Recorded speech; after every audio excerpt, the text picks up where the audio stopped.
os olhos em Cristo. Mantenha os olhos no Salvador.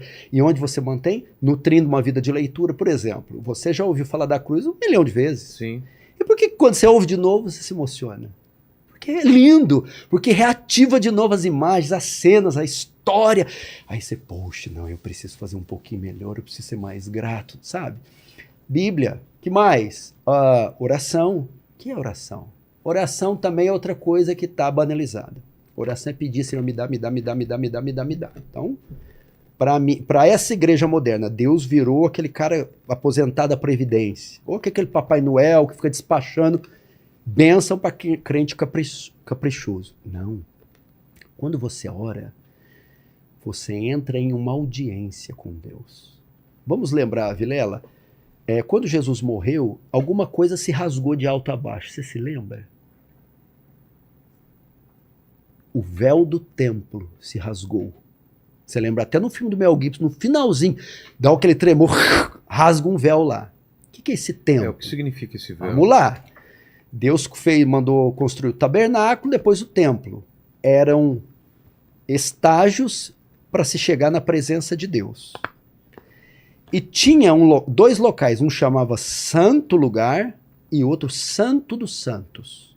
Esse Santo dos Santos é onde ficava ali a Arca do Concerto, a Arca da Aliança, as tábuas dos 10 mandamentos, a vara de Arão que floresceu e o maná escondido. Tudo aquilo é para te ficar a presença de Deus.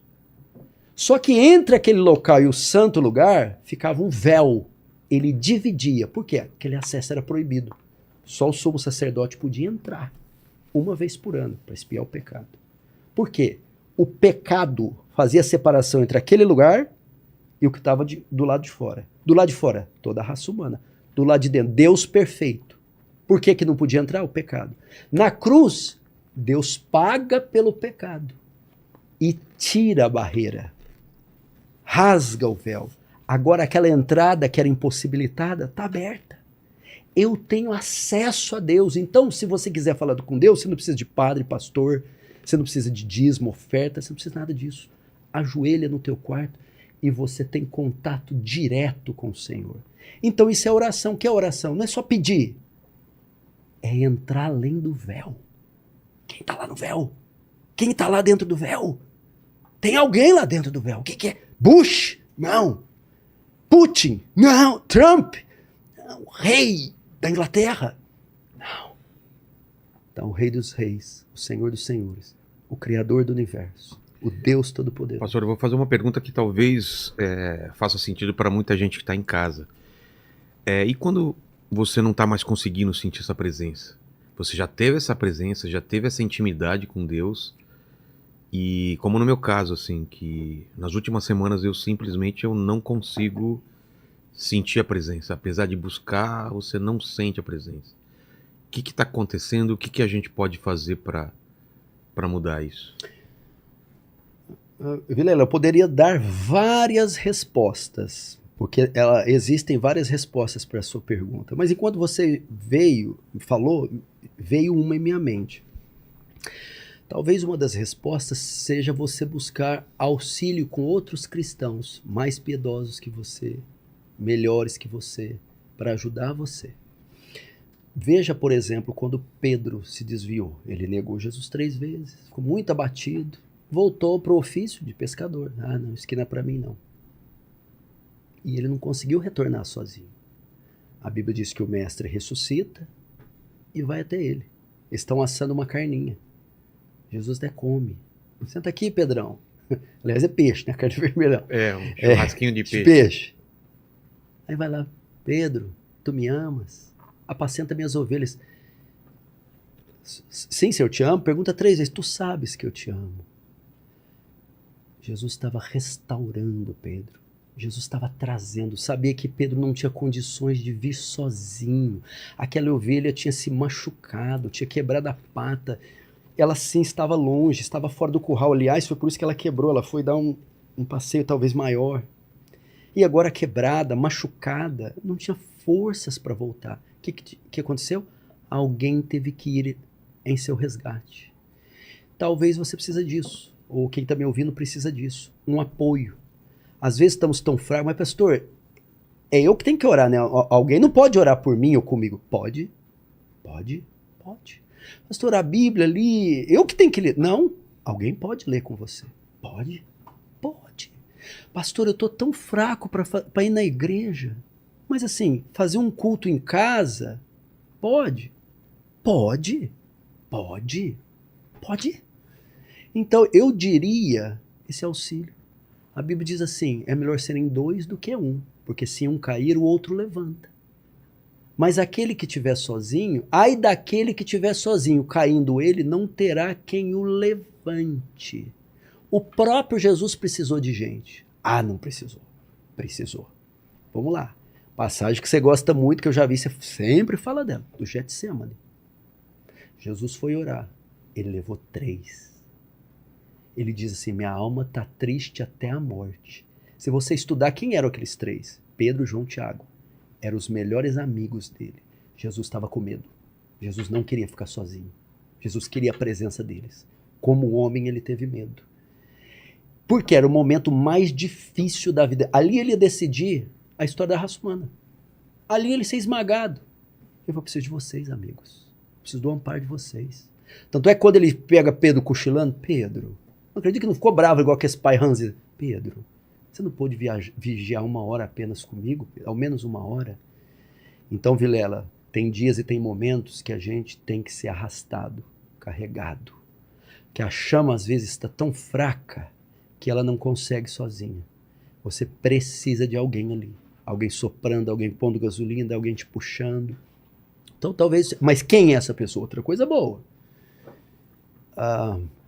Claro, família dá todo o apoio, filhos, mulher, mas assim, pessoas piedosas, pessoas idôneas.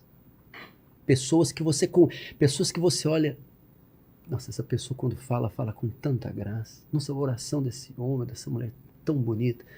Essa pessoa é tão sábia. Procure essas pessoas.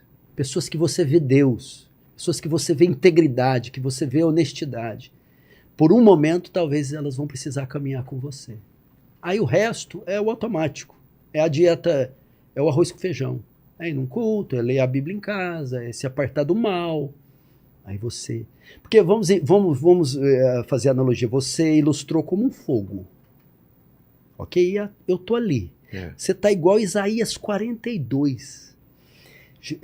Jesus veio num tempo que as pessoas estavam assim, ó. Não apagará o pavio que fumega, nem esmagará a cana quebrada. O que é pavio que fumega? O Estado de Israel, quando Jesus chegou, era de um paviozinho assim. Ele não apagou, mas sabe quando você tá aqui a pontinha laranja? Quase apagando. Mais uma brisinha vai pro beleléu. Aí Jesus diz, eu não apagarei essa chama, eu não piorarei a condição daqueles que já estão maus. Então, muitos podem estar assim, pastor, eu tô como aquele paviozinho. No fio, pó da rabiola? Fio da rabiola que fala? Pó da rabiola. Pó da rabiola. Eu tô assim, pastor, mais um abano de leque, eu apago. Mas vamos novamente, lentamente, pouco a pouco, acendendo essa chama com esses meios, até ela virar um fogaréu. E ela virando, você vai ver, ela não vai queimar só aí dentro, não, vai queimar tudo que está do lado. Vai provocar um fogaréu ao seu lado.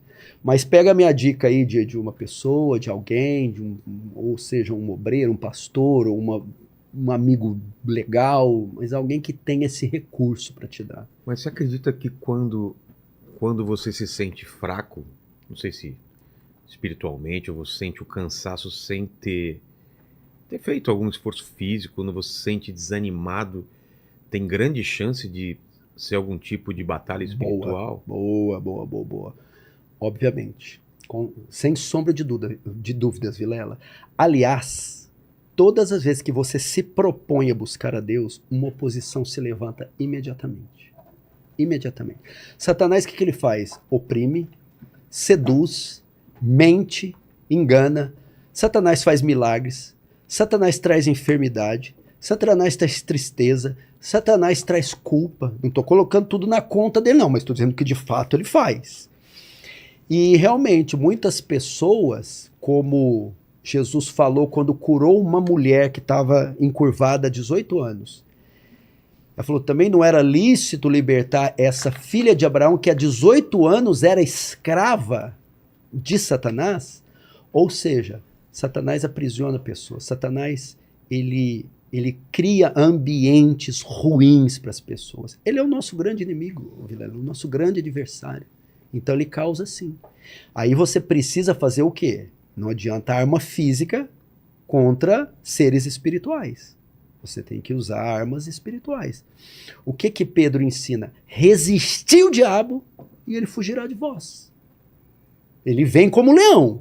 A ideia é assim. Imagina um sanguessuga. Olha a ilustração boa. O sanguessuga gruda em você. Vai ficar ali. Você sente que está perdendo as forças, o ânimo, ele está ali. Se você não tira, pergunta, se você não tirar, ele vai sair? Não. Mesma coisa, tem pessoas que se acostumam, ou elas não conseguem esboçar a reação diante desse ataque. Aí Pedro vai dizer, resiste. A ideia é, arranca esse sanguessuga das suas costas. Se livra, levanta, se posiciona. Essa é a ideia. Como? Resistiu firme na fé. Como resistir firme na fé? Lembre do que a palavra de Deus diz para você. Reivindique as promessas de Deus. O que Deus diz sobre você. Qual a sua posição diante de Cristo? Creia nela. O que Deus falou, o que Deus fez por você na cruz, se é poder é disso. Isso então te dará força para resistir o diabo. Você pode fazer isso em oração, você pode fazer isso lendo a Escritura. Eu, por exemplo, quando eu estou muito fraco, eu leio a Bíblia em voz alta, eu oro.